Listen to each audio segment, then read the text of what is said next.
સફીક કાકાએ તો વિજય થલાપતિ જેવી કરી નાખી એન્ટ્રી. તો શું કે મિત્રો, આજે તો સવારમાં નહીં ધોઈને થઈ ગયો મસ્ત મજાનો ઢીંગલા જેવો. અને આપણો રથ લઈને નીકળી ગયા આપણે જીવણભાઈના કટરે, કેમ કે ત્યાં તો ફરજિયાત આપણે જવું જ પડે. ત્યાં પહોંચ્યા હતા તો આ ત્રણેય જણા મહારાજા જેમ બેઠા હતા. આમ તો જો ધંધો કરો ધંધો.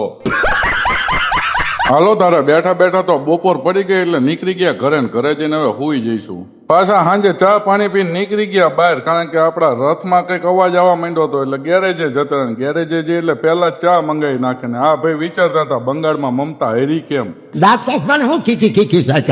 એટલી જ વારમાં સફીક કાકાનો આવી ગયો ફોન કે પ્રમોશન શૂટ કરવા જવાનું છે. એટલે આપણો રથ લઈને નીકળી ગયા આપણે આપણી મંજિલ તરફ જવા માટે. ને આપણે પહોંચી ગયા ટીવીએસ ઉર્જાએ, પણ ક્યાંય સફીક કાકા આવ્યા નહીં. મને તડકાનો આમ તો વહેલા બોલાવી લીધો. વાત સહી. ત્યાં તો સફીક કાકાએ એન્ટ્રી કરી નાખી તમિલનાડુના વિજય થલાપતિ જેમ. આમ તો જો લાગે ને વિજય થલાપતિ જેમ. મળીએ નવા બ્લોગમાં, ત્યાં સુધી લાઈક કમેન્ટ શેર કરી નાખજો. ઇન્સ્ટાગ્રામમાં જોતા હોય તો પેજને ફોલો કરજો, યુટ્યુબમાં જોતા હોય તો સબસ્ક્રાઈબ કરી નાખજો. Tata bye bye.